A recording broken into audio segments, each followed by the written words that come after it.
Class 10 का जो पहला पार्ट है सोशल साइंस में यूरोप में राष्ट्रवाद का उदय। तो इनमें से कुछ बहुविकल्पी क्वेश्चंस हैं जो एग्ज़ाम में पूछे जा सकते हैं अग्रिम परीक्षाओं में, अग्रिम बोर्ड की परीक्षाओं में। तो देख लेते हैं। तो पहला क्वेश्चन देख लीजिए, वियना संधि कब हुई? वियना संधि कब हुई? तो वियना संधि 1815 को हुई। ये देखो सही विकल्प का निशान लगा हुआ है। 1815 को हुई। 4 विकल्प हैं, इसमें से एक विकल्प सही है जो ये 1815 ईस्वी में हुई थी।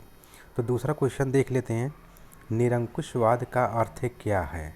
तो निरंकुशवाद का अर्थ देखो इसमें तीसरा विकल्प सही है, ऐसी सरकार जो निरंकुश हो। तो इसमें ये तीसरा विकल्प सही है, तो इसमें निशान भी लगा हुआ है।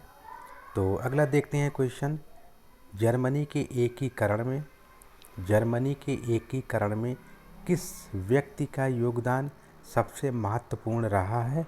तो बिस्मार्क का सबसे महत्वपूर्ण योगदान रहा है। तो इसमें आपका पहला विकल्प सही है, निशान भी लगा हुआ है, देख लीजिए। तो टैली किसे कहते हैं? ये टैली किसे कहते हैं? तो ये भूमि कर को टैली कहा जाता है। तो ये लगा हुआ निशान लगा हुआ, देख लीजिए आप, भूमि कर को टैली कहा जाता है। तो अगला क्वेश्चन देख लेते हैं, वियना कांग्रेस का सम्मेलन, वियना कांग्रेस या सम्मेलन की मेज़बानी किसने की थी? वियना कांग्रेस सम्मेलन की मेज़बानी किसने की थी? मेटरनिख ने की थी। तो ये आपका दूसरा विकल्प सही है, मेटरनिख ने की थी। अगले क्वेश्चन की ओर आते हैं, 1861 में संयुक्त इटली का शासन कौन बना? तो इसमें विक्टर इमैनुएल। तो ये पहला विकल्प आपका सही है, विक्टर इमैनुएल। तो अगला क्वेश्चन देखते हैं, तो क्रांति के बाद नाप तौल की कौन सी प्रणाली लागू की गई थी? मैट्रिक प्रणाली लागू की गई थी। ये पहला विकल्प सही है, और ब्लैक पेन से, काले का ब्लैक पेन से जो है इसमें निशान भी लगा हुआ है। तो अगला देख लेते हैं, प्रथम स्टेट कौन थे? प्रथम स्टेट जो है पादरी थे, ये निशान लगा हुआ है, पादरी थे। तो अगला देख लेते हैं क्वेश्चन, उदारवाद का अर्थ क्या है? उदारवाद का अर्थ है आज़ादी। तो आपका तीसरा विकल्प सही है। और ब्रिटेन के झंडे को किस नाम से पुकारा जाता है? ब्रिटेन के झंडे को यूनियन जैक के नाम से पुकारा जाता है। तो अगला क्वेश्चन देख लेते हैं, इटली के एकीकरण में किसने योगदान दिया था? इटली के एकीकरण में काबूर, गैरीबाल्डी, मैज़नी, ये तीनों ने योगदान दिया था, अर्थात उपरोक्त सभी विकल्प सही है। तो अगला क्वेश्चन देख लेते हैं, सामाजिक उपबंध नामक पुस्तक किसने लिखी थी? सामाजिक उपबंध नामक पुस्तक रूसो ने लिखी थी। तो ये विकल्प तीसरा सही है, निशान भी लगा हुआ है। तो अगला क्वेश्चन देखते हैं, यूरोप में राष्ट्रवाद का उदय का काल क्या था? तो ये आप देख लीजिए, 1919 से लेकर के 1939, तो ये उदय काल था यूरोप का, यूरोप में राष्ट्रवाद के उदय के काल थे ये। तो अगला देखते हैं, जलियांवाला बाग की घटना कब हुई थी? जलियांवाला बाग की घटना 13 अप्रैल 1919 को थी। तो ये विकल्प आपका सही है। तो अगला क्वेश्चन देख लेते हैं, गांधी जी ने साबरमती आश्रम की स्थापना कब की थी? तो गांधी जी ने साबरमती आश्रम की स्थापना 1916 ईस्वी में की थी, गुजरात राज्य में की थी। तो अगला क्वेश्चन देख लेते हैं, रॉलेट एक्ट कब पारित किया गया? रॉलेट एक्ट 1919 में पारित किया गया, अर्थात आपका दूसरा विकल्प सही है, निशान भी ब्लैक स्केच से लगे हुए हैं। अगला क्वेश्चन देख लेते हैं, कांग्रेस के किस अधिवेशन में पूर्ण स्वराज्य की मांग की गई थी? तो ये लाहौर अधिवेशन में पूर्ण स्वराज्य की मांग की गई थी 1929 में। 1929 में लाहौर अधिवेशन में पूर्ण स्वराज्य की मांग की गई थी, यह पाकिस्तान में है। तो अगला क्वेश्चन देखते हैं, भारत माता की पहली तस्वीर किसने बनाई थी? भारत माता की पहली तस्वीर बंकिम चंद्र चट्टोपाध्याय ने बनाई थी और तीसरा विकल्प सही है। तो अगला क्वेश्चन देख लेते हैं, जलियांवाला बाग में गोली चलाने की आज्ञा किसने दी थी? तो जनरल डायर ने दी थी। तो अगला क्वेश्चन देख लेते हैं, सत्याग्रह तो युद्ध आत्मबल है, यह कथन किसका है? तो यह कथन महात्मा गांधी जी का है। तो इसमें दूसरा विकल्प सही है। तो अगला क्वेश्चन देख लेते हैं, भारत छोड़ो आंदोलन कब शुरू हुआ? तो भारत छोड़ो आंदोलन 8 अगस्त 1942 को ये शुरू किया गया। 8 8 सॉरी 8 अगस्त 1942 को शुरू किया गया था भारत छोड़ो आंदोलन। तो अगला देख लेते हैं क्वेश्चन, असहयोग आंदोलन का मुख्य कारण क्या था? असहयोग आंदोलन का मुख्य कारण क्या था? रॉलेट एक्ट को लेकर के ये असहयोग आंदोलन का मुख्य कारण था। तो अगला क्वेश्चन देख लेते हैं, करो या मरो का नारा किसने दिया था? तो करो या मरो का नारा गांधी जी ने दिया था। तो अगला देख लेते हैं, भारत वापस आने पर गांधी जी ने पहला सत्याग्रह कौन सा किया था? तो पहला सत्याग्रह चंपारण किया था, ये किसानों के खिलाफ था और ये 1917 में ये चंपारण आंदोलन गांधी जी ने किया था और ये बिहार राज्य में स्थित है। तो अगला क्वेश्चन देख लेते हैं,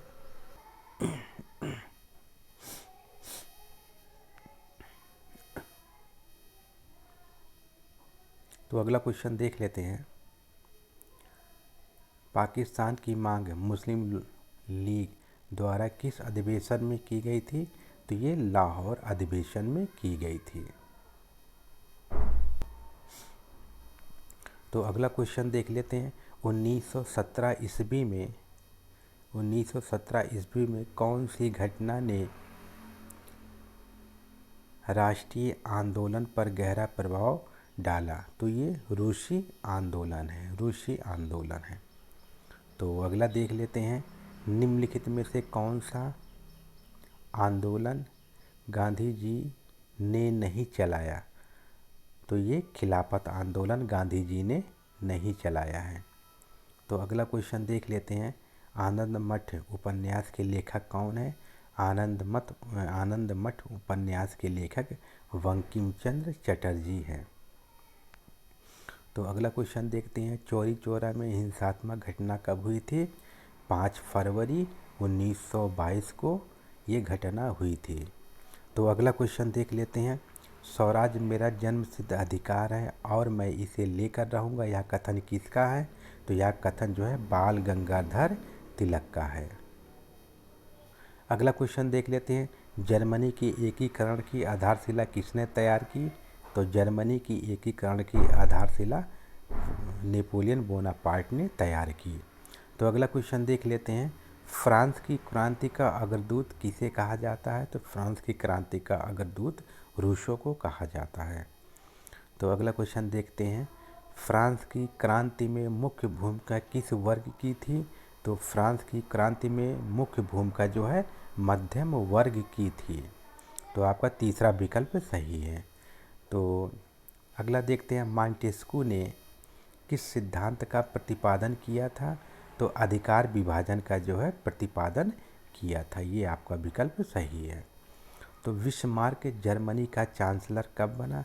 तो बिस्मार्क जर्मनी का चांसलर 1862 ईस्वी में बना था। तो अगला क्वेश्चन देख लेते हैं, द स्पिरिट ऑफ लॉ, ये द स्पिरिट ऑफ लॉ नामक पुस्तक किसने लिखी थी? मॉन्टेस्क्यू ने लिखी थी। किसने लिखी थी? ये मॉन्टेस्क्यू ने लिखी थी। तो अगला क्वेश्चन देख लेते हैं, इटली का एकीकरण कब पूरा हुआ? तो 1871 में इटली का एकीकरण जो है पूरा हो गया था। यंग इटली सोसाइटी का संस्थापक कौन था? तो यंग इटली सोसाइटी का संस्थापक मैगजीनी थे। तो अगला क्वेश्चन देख लेते हैं, राष्ट्रवाद का प्रारंभ किस देश में हुआ था? तो राष्ट्रवाद का प्रारंभ जो है फ्रांस देश में हुआ था। तो अगला क्वेश्चन देखते हैं, इटली का एकीकरण किसके नेतृत्व में किया गया था? तो इटली का नेतृत्व जो है गैरीबाल्डी के नेतृत्व में किया गया था। तो ये विकल्प आपका ज्यूसेपे गैरीबाल्डी। तो अगला क्वेश्चन देख लेते हैं, पुनर्जागरण युग का अभ्युदय किस देश में हुआ था? तो पुनर्जागरण युग का अभ्युदय जो है इटली देश में हुआ था। तो अगला क्वेश्चन देख लेते हैं, 1848 की फ्रांसीसी राजा क्रांति के फलस्वरूप निरंकुश राजतंत्र की स्थापना हुई थी। तो इसमें गणतंत्र की स्थापना हुई थी। आपका चौथा विकल्प सही है। तो अगले क्वेश्चन की ओर आते हैं, फ्रांस में गणतंत्र की घोषणा किस वर्ष की थी? फ्रांस ने गणतंत्र की घोषणा 1848 में की थी। तो अगला क्वेश्चन आते हैं, नेपोलियन का संबंध किस देश से है? तो नेपोलियन का संबंध फ्रांस के देश से है। तो अगला क्वेश्चन देख लेते हैं, वियना कांग्रेस के द्वारा फ्रांस में किस वंश के शासकों की पुनर्स्थापना की गई थी? तो बुर्बो की गई थी। तीसरा विकल्प सही है। किस संधि द्वारा जर्मनी का एकीकरण पूरा हुआ था? फ्रैंकफर्ट की संधि के द्वारा जो है ये जर्मनी का एकीकरण पूरा हुआ था। तो अगला क्वेश्चन देख लेते हैं, रक्त और लौह की नीति किसने अपनाई थी? बिस्मार्क ने अपनाई थी। तो नेपोलियन की पराजय कब हुई थी? नेपोलियन की पराजय 1815 को हुई थी। तो अगला क्वेश्चन देख लेते हैं, ऑटो वान बिस्मार्क का संबंध किस देश से है? तो ऑटो वान बिस्मार्क का संबंध जर्मनी देश से है। तो अगला क्वेश्चन देख लेते हैं, निम्नलिखित में से किसे 1871 में जर्मनी का प्रथम सम्राट घोषित किया गया था? तो ये विलियम प्रथम को घोषित किया गया था। तो अगला क्वेश्चन देख लेते हैं, 1789 में फ्रांस किस प्रकार का राज्य था? तो असीमित राजतंत्र था। फिर से देख लेते हैं, 1789 में फ्रांस किस प्रकार का राज्य था? तो असीमित राजतंत्र था। तो अगला देख लेते हैं, निम्नलिखित में से कौन सा देश केंद्रीय शक्ति में सम्मिलित था? तो ये जर्मनी है आपका, ये जर्मनी आपका है। दूसरा विकल्प सही है। निम्नलिखित में से यह किसका कथन है कि जब फ्रांस छींकता है तो बाकी यूरोप को सर्दी जुकाम हो जाता है? तो मैटरनिख ने कहा था। तो अगला देख लेते हैं, जर्मन संस्कृत में वोक्स जिस्ट का आशय क्या है? आम जनता है। तो अगला क्वेश्चन देख लेते हैं, जूसेपे मैस्सिनी द्वारा स्थापित गुप्त संगठन था तो क्या था? यंग इटली था। तो अगला देख लेते हैं, कौन सा सामाजिक वर्ग 18वीं शताब्दी में यूरोप में सर्वाधिक प्रभुत्व व्यक्तिशाली था? तो ये कुलीन वर्ग था। ये पहला विकल्प सही है। तो अगला क्वेश्चन देख लेते हैं, किस वर्ष जर्मनी को एक स्वतंत्र राज्य घोषित किया गया था? तो 1871 में जर्मनी को एक स्वतंत्र राष्ट्र घोषित किया गया था। तो अगला क्वेश्चन देख लेते हैं, काबूल मैजनी गैरीबाल्डी ने किस देश के एकीकरण में योगदान दिया था? तो ये इटली में योगदान दिया था एकीकरण में। तो अगला देख लेते हैं, इनमें से कौन ब्रिटेन का राष्ट्रीय प्रतीक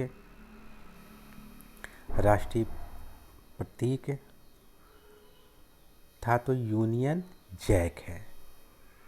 तो अगला देख लेते हैं क्वेश्चन, निम्नलिखित में से किस वर्ष फ्रांस में राज्य क्रांति हुई थी? तो 1789 में ये हुई थी।